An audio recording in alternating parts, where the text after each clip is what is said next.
জাতীয় সংসদ নির্বাচন যেটি সকলের কাঙ্ক্ষিত একটি নির্বাচন ছিল, তো কেমন দেখছেন আজকের নির্বাচনটি কেমন হচ্ছে? পরিচয় দিন।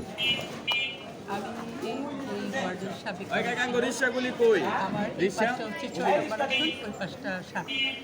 আর জনগণ স্বতঃস্ফূর্তভাবে ভোট দিচ্ছে। প্রথম দিকে একটু ভোটার উপস্থিতি শীতের আমেজের জন্য ভোটার উপস্থিতি একটু কম, কিন্তু এখন পর্যায়ক্রমে বাড়ছে ভোটার উপস্থিতি। মহিলাদের উপস্থিতি কেমন দেখছেন? মহিলারা কেমন আসছে? মহিলারা একটু আসছে, ভালো মহিলা।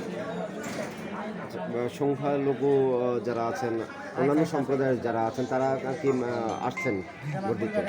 সংখ্যালঘুরা এখানে স্বতঃস্ফূর্তভাবে তারা অত্যন্ত উৎসাহ উদ্দীপনার মাধ্যমে ভোট দিতে আসছে সংখ্যালঘুরা।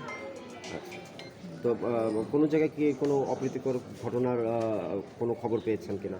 না, আপাতত আমাদের যে এলাকাটা এটি কি হিন্দু অধ্যুষিত এলাকা, 80% মানুষ এখানকার হিন্দু সম্প্রদায়। এখানে আমাদের কোনো ঝামেলা নেই, সবাই মানে উৎসাহ উদ্দীপনার মাধ্যমে ভোট দিচ্ছে। বিক্ষিপ্ত কিছু ঘটনা, যেমন কালকে রাত্রে শুনেছি যে জামাত ইসলামের অনেক পিসে আমাদের ফকির মোহাম্মদ একটি কেন্দ্র আছে 30 নম্বর ওয়ার্ডে, ওখানে জামাত ইসলামের লোকেরা রাত্রেবেলা কাগজপত্র নিয়ে ভিতরে ঢুকেছিল। তো আমাদের আর্মি এসে এটা একটা মোকাবেলা করেছে। তাছাড়া তেমন কোনো আপনার আরেকটা বিষয় হলো, আপনার তো মানে ভালো কপাল, আপনার 7 পেয়েছেন 6 পেয়েছেন, এই সম্বন্ধে আমাদেরকে কিছু বলেন। 7 আমার স্বাগতিক ওয়ার্ড, 36 নম্বর ওয়ার্ড।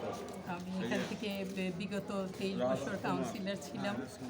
আমি বিগত দিনে মানে 7 এখানে আমাদের জনাব হামিদুর রহমান ভাই নমিনেশন পেয়েছে ধানের শীষের পক্ষ থেকে।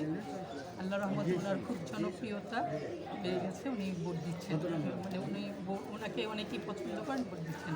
আর 6 ইঞ্জিনিয়ার ইশরাক হোসেন সাহেব, সেও খুব একজন জনপ্রিয় নেতা আমাদের এলাকার, আমাদের প্রয়াত মেয়র জনাব সাদেক হোসেন খোকা সাহেবের ছেলে।